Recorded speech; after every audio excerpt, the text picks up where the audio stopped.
Welcome back, everyone, to another episode of Bite-Sized History on History with Audrey D.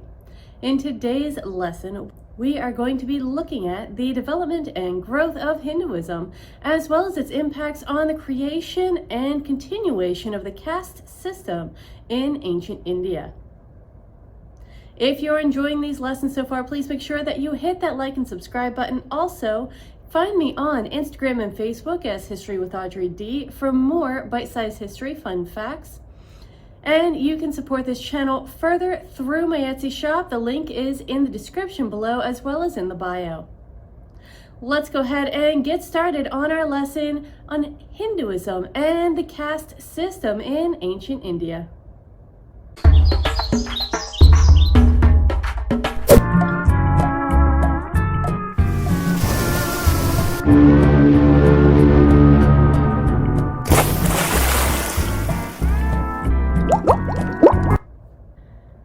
First up, let's take a quick peek at our learning goal or learning target and our standard for today's lesson.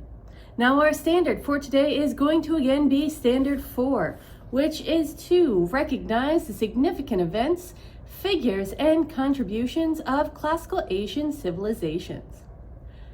Our learning goal for today is going to be to explain the major beliefs and practices associated with Hinduism and the social structure of the caste system in ancient India. We actually have 3 learning targets today, the first one being to identify the major beliefs and practices associated with Hinduism, explain the social structure and levels of the caste system and its relationship with Hinduism, and to define reincarnation, Brahman, Dharma, Karma, Ahimsa, and Moksha.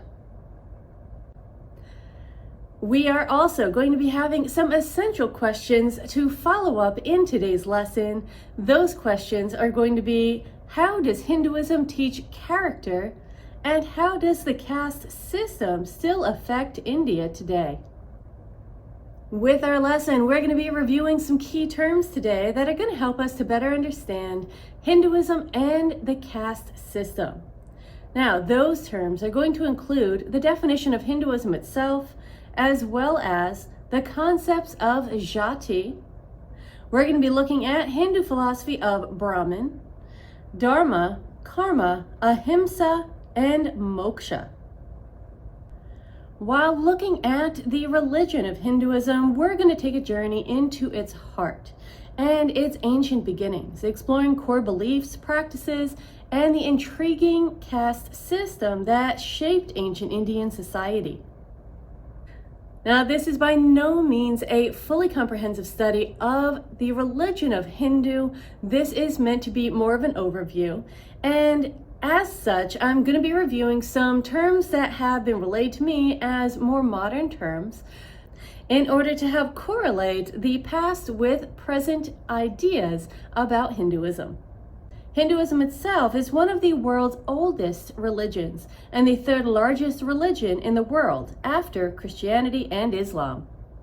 Let's go ahead and begin with taking a look at some of the major beliefs and practices of Hinduism, as well as the concepts of Sanatana Dharma, which is a newer term that has been relayed to me as something that is used to describe another form of Hinduism instead of using the term Hindu. Now, this is going to come along with some of the key terms that we need to understand in order to better understand the concept of Hinduism in and of itself. At the core of Hinduism is the belief in reincarnation, where souls are reborn into different bodies based on their actions in previous lives. This concept is also linked to the belief in jati, or the jati system, which incorporates the belief that a person can be born into a higher jati in the next life through leading a good life in the present. Central to Hindu philosophy is the concept of Brahman, the ultimate reality or universal soul that transcends all individual beings. Dharma is a person's personal duty based on their place in society. The righteous duty guides one's actions in life. It's about fulfilling responsibilities according to one's caste and station. Up next is karma. Karma is the law of cause and effect. It teaches that one's actions determine future experiences and rebirth, a force that decides the form that people will be reborn into in their next lives. We also have ahimsa, which is non-violence. It's a key principle. It's about avoiding harm to all living beings and fostering compassion. And then we have moksha. Now, moksha is the liberation from the cycle of birth and death. It is the ultimate goal. Achieving union with Brahman leads to liberation.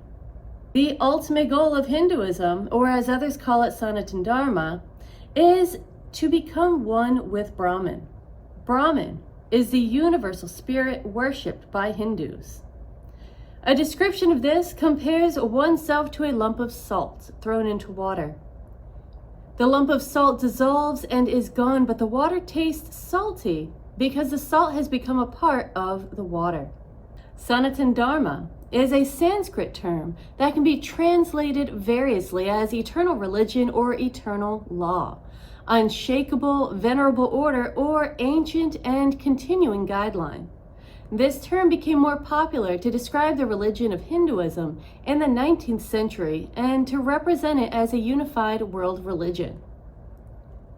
In general, Sanatana Dharma consists of virtues such as honesty, refraining from injuring living beings, purity, goodwill, mercy, patience, forbearance, self-restraint, generosity, and asceticism. So how does Hinduism teach character? Well, Hinduism teaches character in a number of different ways through its core concepts. Hinduism, like many other religions, provides guidance on developing good character and moral values. Some of the key teachings within Hinduism that emphasize character development include concepts such as dharma, which dharma refers to one's duty or moral responsibility. Hinduism teaches that individuals should fulfill their dharma based on their age, caste, gender, and role in society. Following one's dharma is seen as a path to virtuous character.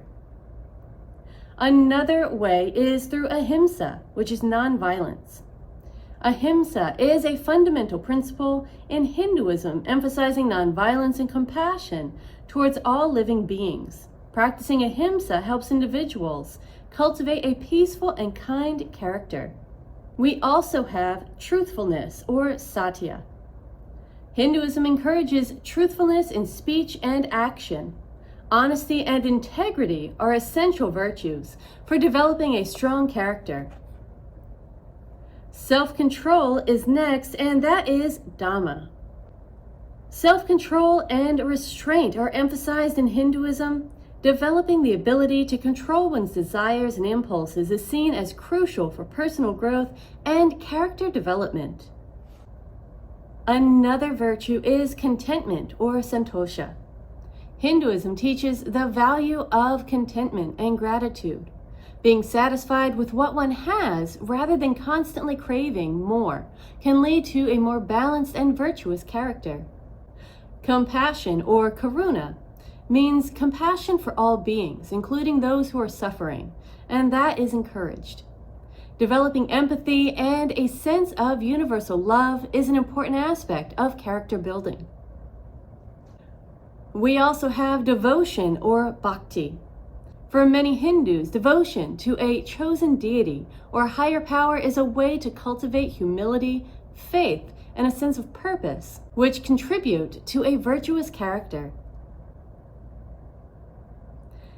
Another way is meditation and self-reflection. Practices such as meditation and self-reflection are integral to Hinduism. They help individuals gain self-awareness, which is essential for character development. And then there is service, or seva. Now, seva is engaging in selfless service to others, especially to those in need. It's considered a virtuous act. It fosters a sense of responsibility and empathy.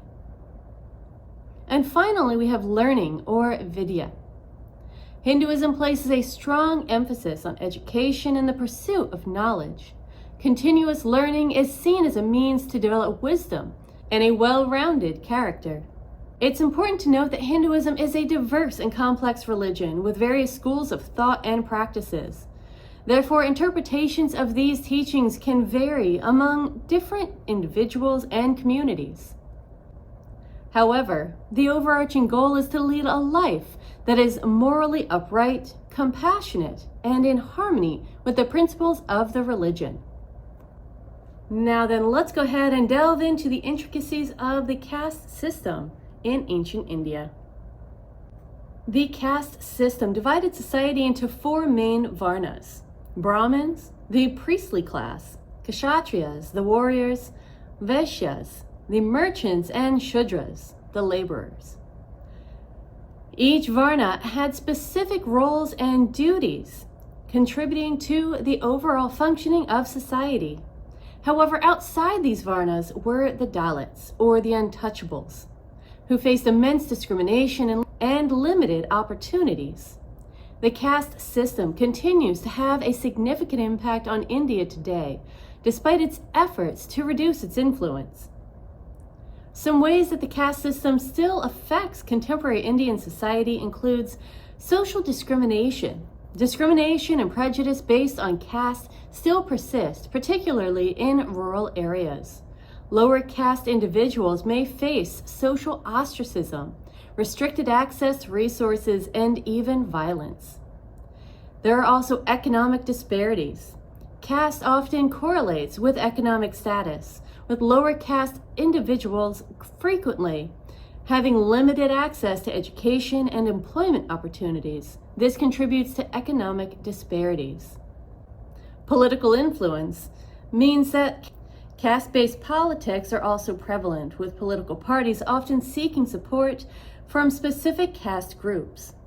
This can lead to the marginalization of other communities and hinder social progress. To address historical injustices, India has implemented reservation policies that allocate a percentage of government jobs and educational seats to lower caste individuals.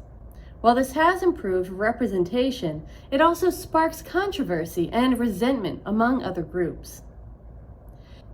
We also see that marrying outside one's caste can still face resistance from families and communities, leading to social tensions and even violence in some cases. Efforts have been made to reduce caste-based discrimination, such as legal protections and affirmative action policies, but the caste system's deep-rooted influence continues to be a complex challenge in India's social fabric. Beyond the core beliefs, there were other significant practices in ancient Hinduism. We have pilgrimages to sacred sites like the Ganges River, which were undertaken to cleanse oneself spiritually. Temples served as centers of worship where devotees offered prayers and performed rituals. And festivals like Diwali celebrated the triumph of light over darkness, fostering unity and joy.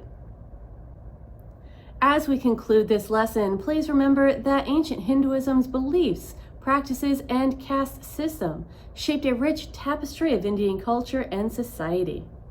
Let's embrace these insights, understanding that diversity and spiritual exploration are the threads that connect us all. That wraps it up for today's lesson on Hinduism and the caste system in ancient India. I hope you enjoyed this lesson, everyone. If you did, please make sure you're hitting that like and subscribe button. Also, find me on Instagram and Facebook as History with Audrey D for more bite-sized history facts. And you can support this channel further through my Etsy shop. The link is in the bio as well as in the description below. Thank you so much for watching, everyone. I will see you in our next lesson.